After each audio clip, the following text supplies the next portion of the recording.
مساء الخير يا حبايبي، عاملين ايه؟ النهارده بقى قلنا نعمل مع بعض كده حمص الشام. طبعا القاهرة بيقولوا عليها حمص، اسكندرية بيقولوا عليها حلبسة، بأسهل طريقة. طبعا في الجو اللي احنا فيه ده، طبعا الجو برد جدا، فطبعا الحمص في الوقت ده بيبقى تحفة، بيدفي وفي نفس الوقت طبعا فيه فيتامينات كويسة جدا ومغذي، وفي نفس الوقت حلو للدايت. طعمه جميل جدا مع الليمون. نعمل بقى مع بعض المكونات. جبت ربع كيلو من الحمص، طبعا نقيته وغسلته كويس جدا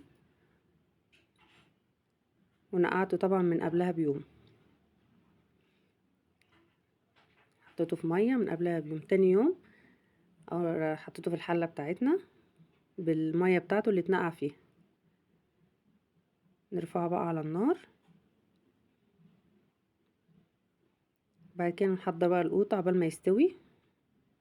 طبعا بنسيبه على النار لحد ما يستوي خالص، ما بنحطش الطماطم الا لما يستوي. طبعا جبت نص كيلو من الطماطم وعصرتها وصفيتها. كده استوى معانا، ننزل بقى بالطماطم على طول. كده هو مستوي معانا، يا دوبك بس هيغلي، ياخد غلوتين 3 كده بالطماطم ويبقى كده خلاص خلص معانا. طبعا ما فيش اسهل من كده طريقة. حضر بقى التوابل بتاعته. جبت 2 مكعب ماجي وملح وربع معلقة توم وكمون.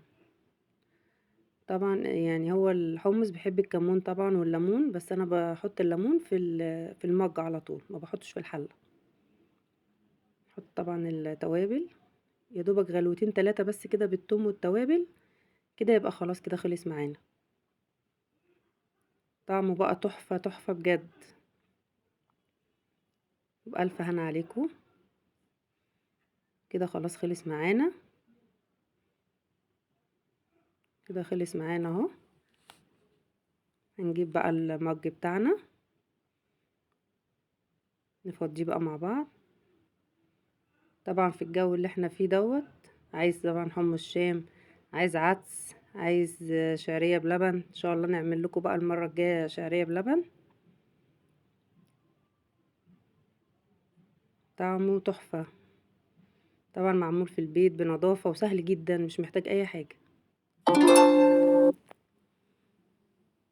نعصر طبعا ليمون براحتنا، كمون براحتنا، شطة براحتنا، في الكوباية بتاعتنا، مش في الحلة، في الكوباية اللي احنا هنشرب فيها.